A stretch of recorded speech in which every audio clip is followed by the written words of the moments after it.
I have received the great king's strict order to patrol this mountain and to catch a few mortals to be used as hors d'oeuvre for him. Where did you monks come from that you dare reach for your weapons to harm me? Cursed beast that you are!" cried 8 Rules. "So you don't recognize me? We are no mortals who just happen to be passing by. We are the disciples of Tripitaka, the royal brother of the great Tang Emperor in the land of the East, who by imperial decree is journeying to the western heaven to seek scriptures from the Buddha.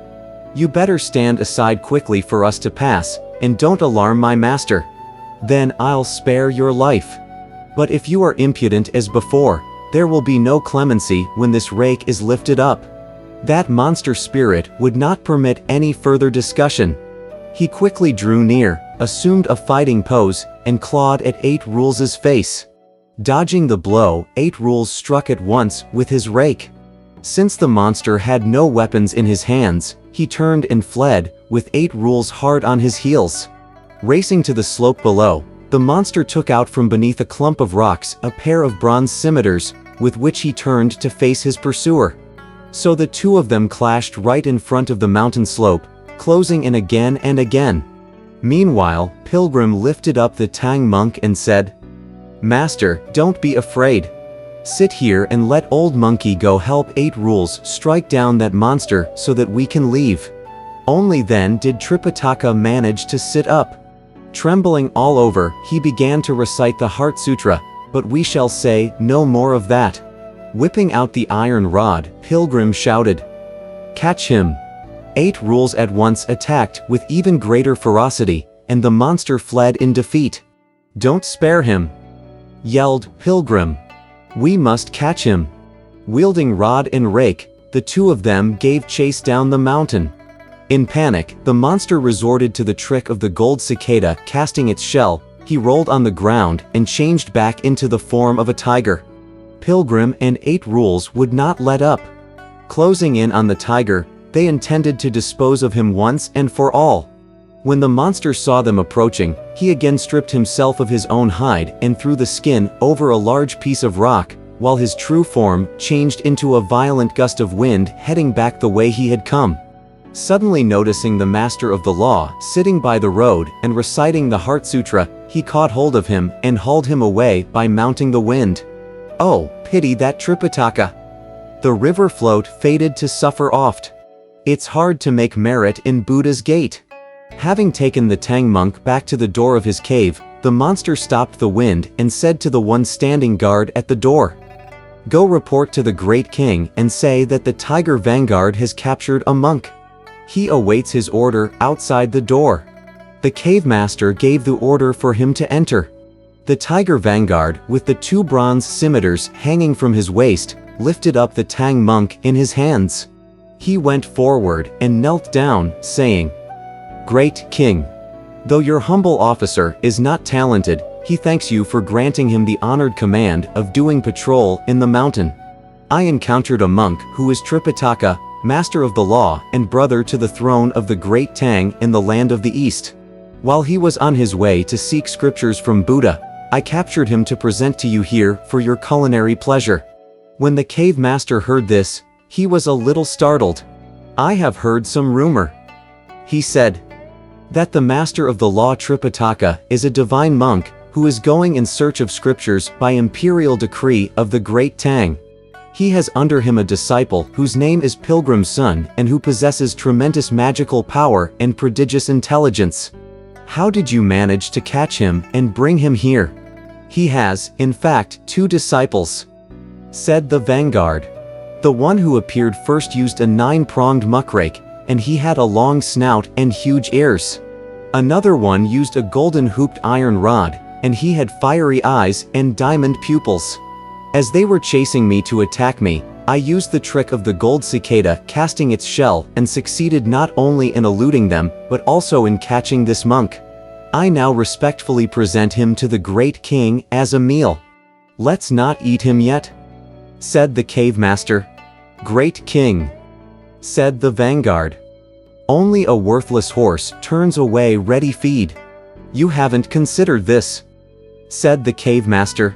"There's nothing wrong with eating him, but I'm afraid his 2 disciples may come to our door and argue with us. Let's tie him instead to one of the posts in the rear garden and wait for 3 or 4 days. If those 2 don't show up to disturb us, then we can enjoy the double benefit of having his body cleaned and not having to bicker with our tongues. Then we can do what we want with him, whether we wish him boiled, steamed, fried, or sautéed. We can take our time to enjoy him." Highly pleased, the vanguard said, "The great king is full of wisdom and foresight, and what he says is most reasonable. Little ones, take the priest inside."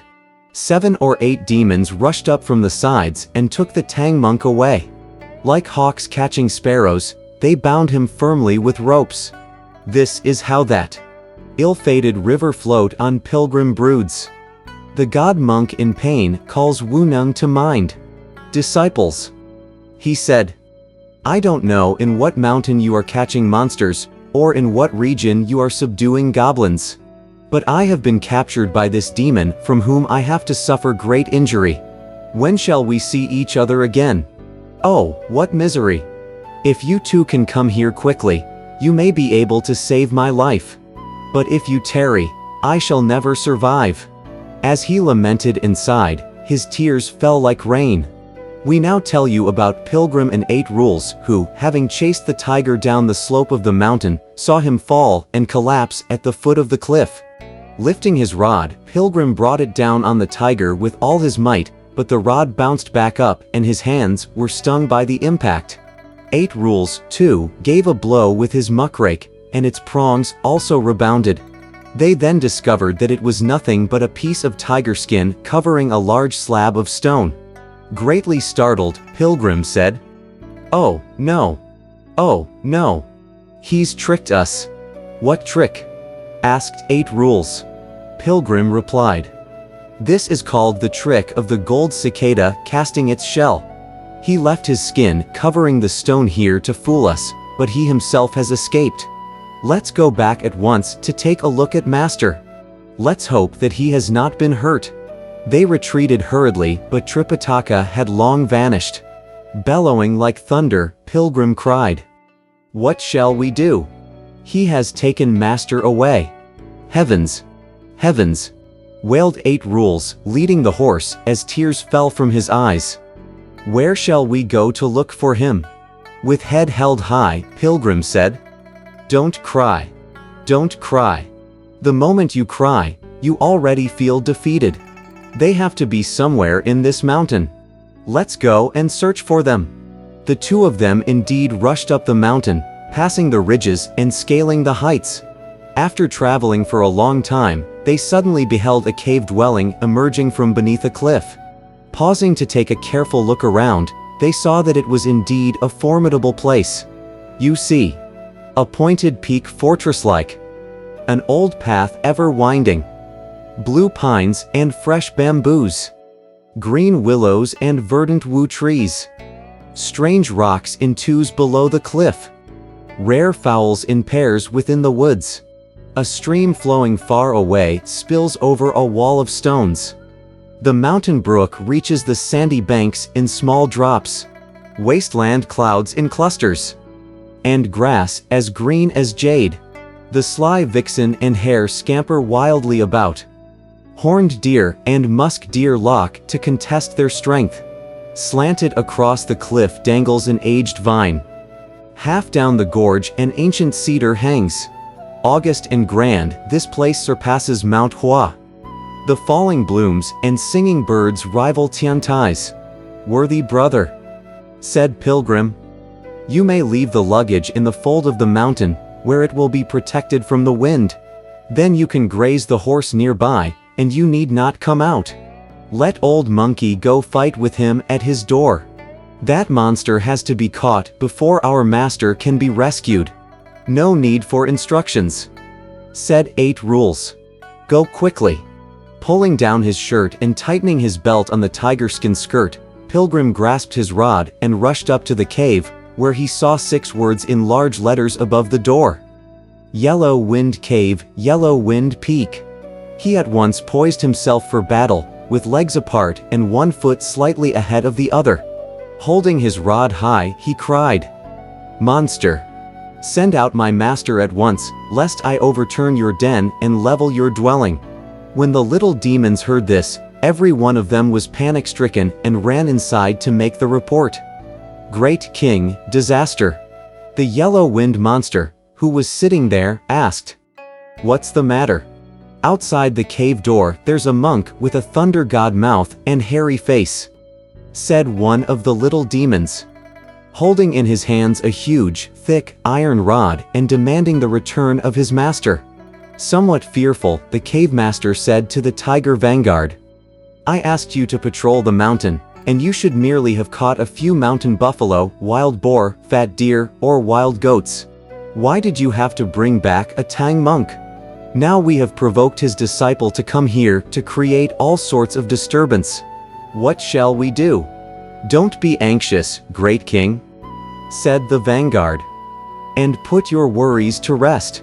Though this junior officer is untalented, he is willing to lead 50 soldiers out there and bring in that so-called pilgrim's son as a condiment for your meal, in addition to the various officers here," said the cave master. "We have some 700 regulars. You may pick as many of them as you want. Only if that pilgrim is caught will we be able to enjoy a piece of that monk's flesh with any comfort. And if that happens, I'm willing to become your bond brother. But I fear that if you can't catch him, you may even get hurt. You mustn't blame me then. Relax. Relax. Let me go now," said the tiger monster. He checked off the roll 50 of the toughest little demons, who began beating drums and waving banners. He himself took up the 2 bronze scimitars and leapt out of the cave, crying with a loud voice, "Where did you come from, you monkey monk, that you dare make such a racket here? You skin-flaying beast!" shouted Pilgrim.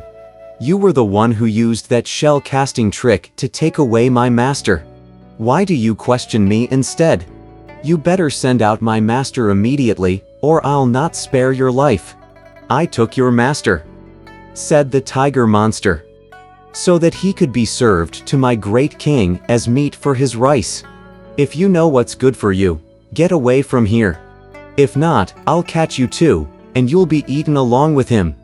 It will be like one free piece of merchandise with every purchase." When he heard this, Pilgrim was filled with anger. With grinding teeth and fiery eyes all ablaze, he lifted his iron rod and yelled, "What great ability do you have, that you dare talk like that? Don't move. Watch this rod." Wielding his scimitars swiftly, the vanguard turned to meet him. It was truly some battle, as the 2 of them let loose their power. What a fight! That monster is truly a goose's egg. But Wukong is a goose egg stone no less. When bronze swords fight handsome Monkey King, it's like eggs coming to strike at stones. How can sparrows quarrel with the phoenix? Dare pigeons oppose the eagles and hawks? The monster belches wind, the mounts filled with dust. Wukong spits out fog, and clouds hide the sun. They fight for no more than 4 or 5 rounds. The vanguard grows weak, having no strength left. He turns in defeat to flee for his life. Hard pressed by Wukong, who seeks his death. Not able to hold out any longer, the monster turned and fled. But since he had boasted in front of the cave master, he dared not go back to the cave. Instead, he fled toward the mountain slope. Pilgrim, of course, would not let him go. Holding his rod, he gave chase relentlessly, shouting and crying along the way. As they reached the fold of the mountain, which formed a windbreak, he happened to look up, and there was 8 Rules grazing the horse. Hearing all the shouts and clamor, 8 Rules turned around and saw that it was Pilgrim chasing a defeated tiger monster. Abandoning the horse, 8 Rules lifted his rake and approaching from one side, brought it down hard on the monster's head. Pity that vanguard. He hoped to leap clear of the brown rope net, not knowing he would meet the fisher's coop. One blow from 8 Rules' rake produced 9 holes, from which fresh blood spurted out, and the brains of the monster's whole head ran dry. We have a poem as a testimony for 8 Rules, which says, returning to true teaching some years ago, He kept a chaste diet to realize the real void. To serve Tripitaka is his pious wish. This, a new Buddhist convert's first merit. Idiot put his foot on the monster's spine and brought down the rake on him once more. When Pilgrim saw that, he was very pleased, saying, "That's right, brother." He was audacious enough to lead scores of little demons against me, but he was defeated. Instead of fleeing back to the cave, he came here seeking death. It's a good thing you are here, or else he would have escaped again. Is he the one who took our master with the wind? Asked 8 Rules. Yes. Yes, said Pilgrim. Did you ask him the whereabouts of our master? Said 8 Rules. This monster brought master to the cave. Said Pilgrim. To be served to some blackguard of a great king as meat for his rice. I was enraged, fought with him, and chased him here for you to finish him off. Brother, this is your merit. You can remain here guarding the horse and luggage, and let me drag this dead monster back to the mouth of the cave to provoke battle again. We must capture the old monster before we can rescue Master. You are right, elder brother. Said 8 Rules. Go now. If you beat that old monster, chase him here and let Old Hog intercept and kill him. Dear Pilgrim. Holding the iron rod in one hand and dragging the dead tiger with the other, he went back to the mouth of the cave. So it was that the Dharma Master met monsters in his ordeal. Feeling and nature in peace, wild demons subdued. We do not know whether he managed this time to overcome the monster and rescue the Tang monk. Let's listen to the explanation in the next chapter.